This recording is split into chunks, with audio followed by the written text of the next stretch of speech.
നമസ്കാരം മാന്യപ്രേക്ഷകർക്ക് ആസ്ട്രോ മീഡിയയുടെ പുതിയൊരു അധ്യായത്തിലേക്ക് ഒരിക്കൽ കൂടി ഹാർദമായ സ്വാഗതം. ഞാൻ ജ്യോത്സ്യൻ പ്രമോദ് പണിക്കർ പെരിങ്ങോട്.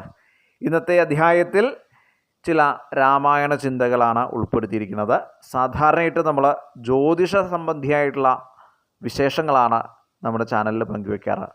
ഇന്ന് വളരെ പ്രധാനപ്പെട്ട ദിവസമാണ്. കർക്കിടക മാസം 1-ാം തീയതി രാമായണ മാസാരംഭമാണ്. അപ്പോൾ ഈ മാസം നമ്മൾ സാധാരണ ഹിന്ദുക്കളെല്ലാം രാമായണ മാസാചരണമായിട്ടുള്ള ബന്ധപ്പെട്ടുള്ള കാര്യങ്ങളും ഔഷധക്കഞ്ഞി സേവിക്കലും ഒക്കെയാണ് അല്ലേ. അതേപോലെ തന്നെ ആയുർവേദ ചികിത്സകൾക്കൊക്കെ വളരെ പ്രധാനമാണ്. കാരണം നമ്മുടെ ശരീരം ചൂടിൽ നിന്നും തണവിലേക്ക് വരണ സമയം. അപ്പോൾ ഈ കർക്കിടക മാസം പഴയ കാലത്ത് ഇന്നത്തെ ഒന്നും അത്ര ഡെവലപ്പ് ആവാത്തൊരു കാലത്ത് ഈ മഴയൊക്കെ ഇങ്ങനെ ധാരാളം പെയ്തുകൊണ്ടിരിക്കുന്ന സമയം നമുക്ക് വേറെ പണികളൊന്നും ചെയ്യാൻ പറ്റില്ല. അപ്പോൾ അതുകൊണ്ട് നമ്മൾ രാമായണ പാരായണമൊക്കെ ചെയ്ത് സമയം തള്ളി നീക്കിയിരുന്നു. മാത്രമല്ല നമ്മുടെ മനസ്സും ശരീരമൊക്കെ ശുദ്ധമാവുകയും ചെയ്യും. അപ്പോൾ കർക്കിടക കഞ്ഞിയൊക്കെ കുടിച്ച് രാമായണ പാരായണമൊക്കെ ചെയ്ത് ക്ഷേത്ര ദർശനമൊക്കെ ചെയ്തു വരുമ്പോൾ നമ്മുടെ മനസ്സും ശരീരമൊക്കെ ഒന്ന് റീഫ്രഷ് ആവും. അപ്പോൾ അത് തന്നെയാണ് ആ മാസം. അവനവൻ്റെ വീട്ടിലിരുന്ന് പാരായണം ചെയ്യുക. പുറത്തിറങ്ങാൻ പറ്റിയില്ലെങ്കിൽ വെറുതെ ഇങ്ങനെ ഇരിക്കേണ്ട, രാമായണ പാരായണം ചെയ്തോളൂ എന്നാണ് നമ്മുടെ പൂർവികന്മാരെല്ലാം പറയാറ് അല്ലേ. ഒന്നുകിൽ രാമരാമ എന്നെങ്കിലും ജപിച്ചൂടെ ചോദിക്കാറുണ്ട്. അപ്പോൾ രാമമന്ത്രം വളരെ സിദ്ധിപ്രദായകമാണ്. 2 ലക്ഷം ഉരു രാമരാമ ജപിച്ചാൽ ആ മന്ത്രത്തിന് സിദ്ധി വരും. അക്ഷരലക്ഷം, 2 അക്ഷരം മാത്രമേ ഉള്ളൂ. ലോകം മുഴുവൻ കീഴടക്കാനുള്ളതായൊരു ശക്തി ഈ രാമമന്ത്രത്തിനുണ്ട്. അപ്പോൾ സർവത്ര വിജയികളായിട്ടുള്ള ആൾക്കാർ പറയാറുണ്ട്, ദിവസവും രാമമന്ത്രം ജപിക്കാറുണ്ട്. അപ്പോൾ ഈ രാമ എന്ന് പറയുന്ന ഈ അക്ഷരം സർവസിദ്ധിപ്രദായകമാണെന്നുള്ളത് നമ്മൾ മനസ്സിലാക്കുക. ഈ രാമായണത്തിൻ്റെ ഉത്ഭവം അല്ലെങ്കിൽ മഹാഭാരതത്തിൻ്റെ ഉത്ഭവം അല്ലേ, ഭാരതീയരെ സംബന്ധിച്ച് വളരെ നമുക്ക് അഹങ്കാരത്തോടെ പറയാം, നമ്മളുടെ നാട്ടിലുണ്ടായ കഥയാണ്, അല്ലെങ്കിൽ നമ്മുടെ ഭാരതത്തിലുണ്ടായ കഥയാണ്. ഇതിഹാസങ്ങളിൽ പ്രധാനം രാമായണവും മഹാഭാരതവും തന്നെ, ഒരു സംശയവുമില്ല. അത് ഈ ഇതിഹാസം എന്ന് പറയുന്ന പേരിന് അർത്ഥം എന്താ? ധർമാർത്ഥ കാമമോക്ഷങ്ങളെ ഉപദേശിക്കുന്ന യഥായുക്തമായിട്ടുള്ള അല്ലെങ്കിൽ പൂർവ ചരിതത്തെ നമ്മൾ ഇതിഹാസങ്ങൾ എന്ന പേരിൽ വിളിക്കാറുണ്ട്. അപ്പോൾ രാമായണം എന്ന പദത്തിനർത്ഥം രാമൻ്റെ അയനം അഥവാ രാമൻ്റെ മാർഗം എന്നാണ്. രാമൻ പോകുന്ന വഴിയിലൂടെ സഞ്ചരിച്ചാൽ നമുക്ക് എല്ലാവിധ മോക്ഷങ്ങളും സിദ്ധിക്കും. രാമൻ ഒരുപാട് വഴി സഞ്ചരിച്ചിട്ടുണ്ട്. രാമൻ പോയ ആ വഴിയിലൂടെ മുഴുവൻ ധർമ്മത്തെയും അതേപോലെ തന്നെ മോക്ഷത്തെയും അനുഗ്രഹത്തെയും അവിടെ എല്ലാവർക്കും കൊടുത്തു. ഇപ്പോൾ അഹല്യയ്ക്ക് ശാപമോക്ഷം കൊടുത്തു, ഒരുപാട് രാക്ഷസ വംശത്തെ കൊന്നൊടുക്കി, രാവണനെ വധിച്ചു, ഇത്യാദി കാര്യങ്ങളെല്ലാം രാമാവതാരത്തിൻ്റെ ഉദ്ദേശങ്ങളിലായിരുന്നു.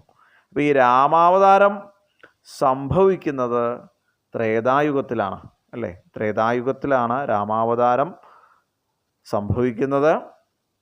അതിന് ഈ രാമൻ്റെ കഥ എല്ലാവരും അറിയണമെന്ന ഒരു ഉദ്ദേശത്തിൽ അതിൻ്റെ ഒരു ഉത്തരവാദിത്വം ഏൽപ്പിക്കുന്നത് വാത്മീകി മഹർഷിയാണ്. അതോ ഈ വാത്മീകി എന്ന കാട്ടുകൊള്ളക്കാരനെ അല്ലെങ്കിൽ കാട്ടുകള്ളനെ വാത്മീകിയാക്കിയത് രാമമന്ത്രമാണ് അല്ലേ. ആ രാമമന്ത്രം പോലും ശരിക്ക് ജപിക്കാൻ നിശ്ചയം ഇല്ലാതിരുന്ന വ്യക്തിയെ ആ മരം ഈ മരം എന്ന് ജപിച്ചോളൂ എന്ന് പറഞ്ഞ് സപ്തർഷിമാർ അവിടെ നിന്ന് മടങ്ങുമ്പോൾ അവർക്ക് പ്രത്യേകിച്ച് പ്രതീക്ഷയൊന്നും ഉണ്ടായിരുന്നില്ല. എന്നിരുന്നാൽ പോലും ഞങ്ങൾ തിരിച്ചു വരണ സമയത്ത് അദ്ദേഹത്തെ കാണാമെന്ന് പറഞ്ഞ് മടങ്ങുകയും ഞങ്ങൾ തിരിച്ചു വരാമെന്ന് പറഞ്ഞ് മടങ്ങുകയും അദ്ദേഹത്തെ ആ മരം ഈ മരം എന്ന പേരിൽ അങ്ങനെ ജപിച്ചോളൂ എന്ന് പറയുകയും അദ്ദേഹം അത് അവസാനം രാമരാമ എന്ന ആ ഒരു മന്ത്രം മനസ്സറിഞ്ഞ് ജപിച്ച് അദ്ദേഹത്തെ വാത്മീകമാകുന്ന പുറ്റുമൂടി, വാത്മീകം പുറ്റാണ്, ആ പുറ്റുമൂടിയിട്ട് പോലും അദ്ദേഹം അറിഞ്ഞില്ല, അതിൽ ലയിച്ചിരുന്ന ജപിച്ച് അദ്ദേഹം സർവ്വസിദ്ധികളും സ്വായത്താക്കണം. അപ്പോൾ ഈ രാമായണ കഥയൊക്കെ നാരദ മഹർഷിയാണ് അദ്ദേഹത്തിന് ഉപദേശിച്ചു കൊടുക്കുന്നത്. അങ്ങനെ വാത്മീകി രാമായണം എഴുതാൻ ആരംഭിക്കുന്നു. ലവകുശന്മാർ അതിനെ പാടി നടന്ന്, ആ ചരിത്രം പാടി നടന്ന് എല്ലാവരിലേക്കും അത് എത്തിക്കുന്നു. അങ്ങനെ രാമകഥ ഭാരതം മുഴുവൻ പരക്കുന്നു. അപ്പോൾ അതാണ് രാമകഥയുടെ പ്രാധാന്യം. അപ്പോൾ നമ്മളെല്ലാവരും രാമായണം വായിക്കണം. നമുക്ക് വരുന്ന തലമുറയ്ക്ക് അത് ഉപദേശിച്ച് കൊടുക്കണം. പഴയ ആളുകളാണത് ചെയ്യേണ്ടത്, മുതിർന്ന ആളുകളാണ് ചെയ്യേണ്ടത്. കുട്ടികൾ എന്നാലേ അത് ഫോളോ ചെയ്യൂ. അല്ലെങ്കിൽ നമ്മളുടെ ആ ഒരു സംസ്കാരം അതോടുകൂടി ഇത് ഇപ്പോൾ വളരെ കുറഞ്ഞുണ്ട്, വളരെ ചുരുങ്ങിയിട്ടുണ്ട്. പല ഗൃഹങ്ങളിലും രാമായണ പാരായണം നടത്തുന്നത് വളരെ ചുരുങ്ങിയിട്ടുണ്ട്. അത് പോരാ. നമ്മളുടെ മലയും കുന്നും കാടും മേടും നദികളും ഉള്ളിടത്തോളം കാലം ഈ രാമായണം അങ്ങനെ നിലനിൽക്കും എന്ന് പറഞ്ഞിട്ടുണ്ട്.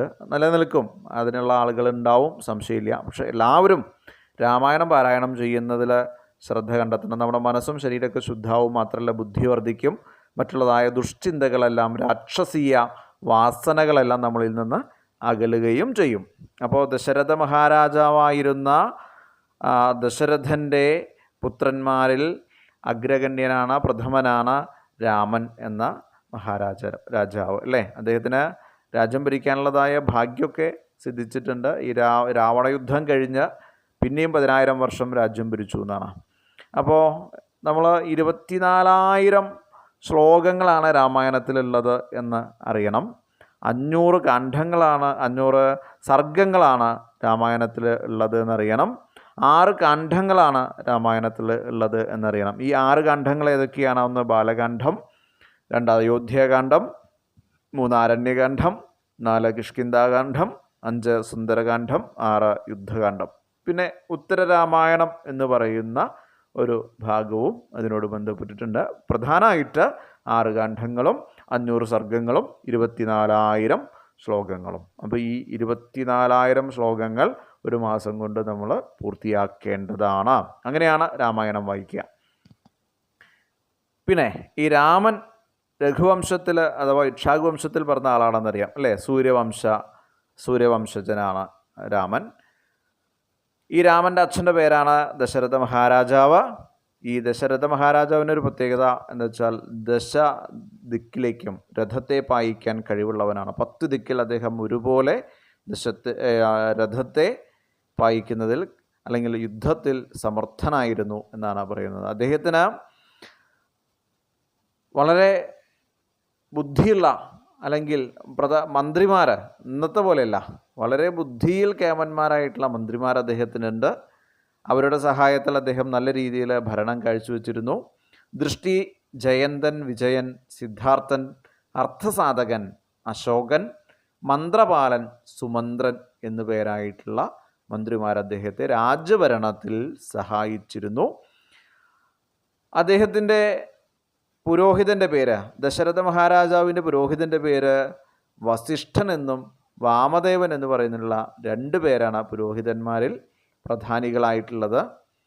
അവർ സന്താനലബ്ധിക്കുള്ള പുത്രകാമേഷ്ടിയാഗം ഋഷ്യശൃംഖനെ ഏൽപ്പിക്കുകയും അതിൽ നിന്ന് ഉത്ഭവിച്ച ഒരു ഉത്തമ പുരുഷൻ യാഗത്തിൽ നിന്നും അല്ലെങ്കിൽ യാഗാഗ്നിയിൽ നിന്നും ഉയർന്നു വന്ന ഉത്തമ പുരുഷൻ പായസം ദാനമായി കൊടുക്കുകയും, അതായത് പായസം പ്രസാദമായി കൊടുക്കുകയും ആ പ്രസാദം കഴിക്കുന്ന അദ്ദേഹത്തിൻ്റെ പത്നിമാർ ആണ് രാമൻ, ലക്ഷ്മണൻ, ഭരതൻ, ശത്രുഘ്നൻ ഇവർക്കെല്ലാം ജന്മം കൊടുക്കുന്നത്. അതെല്ലാം അറിയാം. അതേപോലെ തന്നെ അയോധ്യ എന്ന നഗരം കോസല രാജ്യത്തിൽ പ്രധാനപ്പെട്ട ഒരു നഗരമാണ് അയോധ്യ. കോസലം സ്ഥിതി ചെയ്യുന്നത് സരയൂ നദിയുടെ തീരത്താണ്. അതൊക്കെ നമുക്കറിയാം. അയോധ്യ എന്ന പദത്തിനൊരു അർത്ഥം ഉണ്ട്, വെറുതെ ഉള്ള പേരല്ല അയോധ്യ. ആരാലും ആക്രമിക്കാൻ കഴിയാത്തത് എന്നാണ് അയോധ്യ എന്ന പദത്തിൻ്റെ അർത്ഥം. അപ്പോൾ ഇന്നത്തെ ഈ ഒരു ചെറിയ ചർച്ച തൽക്കാലം ഇവിടെ വെച്ച് നിർത്തുകയാണ്. അടുത്ത എപ്പിസോഡിൽ ഇതിൻ്റെ ബാക്കി നമുക്ക് കാര്യങ്ങൾ പറയാം. അപ്പോൾ നമുക്ക് ഒരു ചോദ്യം പ്രേക്ഷകരോട് ചോദിക്കേണ്ടതുണ്ട്. ഈ ദശരഥ മഹാരാജാവിൻ്റെ പ്രധാനമന്ത്രി ആരാണ് എന്ന ചോദ്യമാണ് പ്രേക്ഷകരോട് ചോദിക്കുന്നത്. അതിന് ഉത്തരം അറിയാവുന്ന ആളുകൾ, നമ്മളത് പറഞ്ഞിട്ടുണ്ട്. ഇതിലെ മന്ത്രിമാരിൽ ഒരു പേര് അദ്ദേഹത്തിൻ്റെ പ്രധാനമന്ത്രിയുടെയാണ്. അപ്പോൾ ആ പേര് അറിയാവുന്ന ആളുകൾ കമൻറ്റ് ബോക്സിൽ കമൻറ്റ് ചെയ്യുക. നമുക്ക് രാമായണത്തിനോടുള്ള പ്രതിബദ്ധത എത്രയുണ്ട് എന്നുള്ളത് നമുക്കതിൽ നിന്നും മനസ്സിലാക്കാവുന്നതും കൂടിയിട്ടാണ്. എത്ര ആൾക്കാർ ദശരഥ മഹാരാജാവിൻ്റെ പ്രധാനമന്ത്രി ആരാണെന്ന് മനസ്സിലാക്കിയിട്ടുണ്ട് എന്നുള്ളത് നമുക്കറിയാൻ വേണ്ടിയിട്ടാണ്. അപ്പോൾ എന്തായാലും എല്ലാവർക്കും അറിയുന്ന കാര്യം തന്നെയാണ്. എന്നിരുന്നാൽ പോലും നിങ്ങളത് ഒന്ന് കമൻറ്റ് ബോക്സിൽ കമൻറ്റ് ചെയ്യുക. അടുത്ത എപ്പിസോഡിൽ ഇതിൻ്റെ ബാക്കി ഭാഗങ്ങൾ നമുക്ക് ചർച്ച ചെയ്യാം. അതുവരേക്കും എല്ലാവർക്കും ഒരിക്കൽ കൂടി നന്ദി, നമസ്കാരം, ശുഭദിനം.